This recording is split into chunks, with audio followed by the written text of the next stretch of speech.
Jharkhand assembly ఎన్నికల counting కొనసాగుతుంది. Postal ballot ఓట్ల నుంచే అధికార పార్టీకి షాక్ తగిలింది. ఎగ్జిట్ పోల్స్ అంచనాల మాదిరిగానే సోరెన్ ప్రభుత్వం వెనుకబడుతూ వస్తుంది. బీజేపీ కూటమి మాత్రం ప్రారంభం నుంచి మెజారిటీ స్థానాల్లో దూసుకుపోతుంది. బర్హత్ నియోజకవర్గంలో హేమంత్ సోరెన్, దుమ్నాలో సునీల్ సోరెన్లు లీడ్లో కొనసాగుతుండగా చంపై సోరెన్ కాస్త వెనుకబడ్డారు. బీజేపీ కూటమిలోని ఆల్ జార్ఖండ్ స్టూడెంట్స్ యూనియన్ పోటీ చేసిన 10 స్థానాల్లోనూ దూసుకుపోతుంది. జేడీయూ, లోక్ జనశక్తి మాత్రం కాస్త వెనుకబడ్డాయి.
మహారాష్ట్ర, జార్ఖండ్ అసెంబ్లీ ఎన్నికల కౌంటింగ్ కొనసాగుతోంది.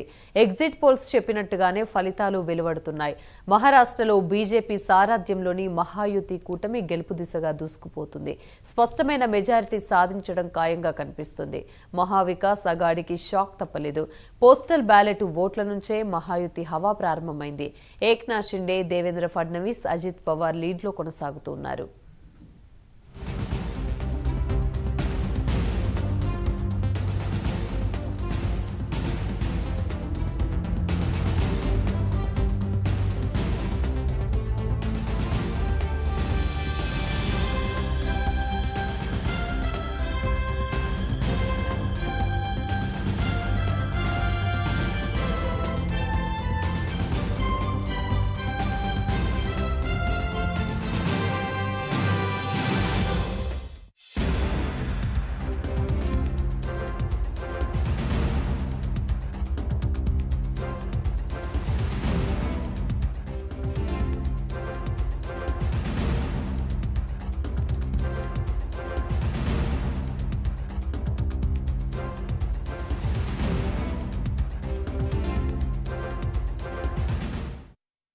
మొదట పోస్టల్ బ్యాలెట్ ఓట్లు లెక్కించగా అనంతరం ఈవీఎంల ఓట్లను ప్రారంభించారు. ఓట్ల లెక్కింపు నేపథ్యంలో ఎలాంటి అవాంఛనీయ ఘటనలు చోటు చేసుకోకుండా కౌంటింగ్ కేంద్రాల వద్ద భారీ భద్రతను ఏర్పాటు చేశారు. ప్రతి నియోజకవర్గానికి ఒకరు చొప్పున ఎన్నికల కమిషన్ 288 మంది అబ్జర్వర్లను నియమించింది.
మహారాష్ట్ర జార్ఖండ్ అసెంబ్లీ ఎన్నికల కౌంటింగ్ కొనసాగుతుంది. ఎగ్జిట్ పోల్స్ చెప్పినట్టుగానే ఫలితాలు వెలువడుతున్నాయి.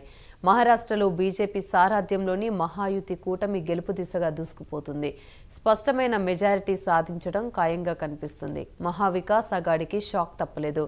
పోస్టల్ బ్యాలెట్ల ఓట్ల నుంచే మహాయుతి హవా ప్రారంభమైంది. ఏక్నాథ్ షిండే, దేవేంద్ర ఫడ్నవీస్, అజిత్ పవార్ లీడ్లో కొనసాగుతున్నారు.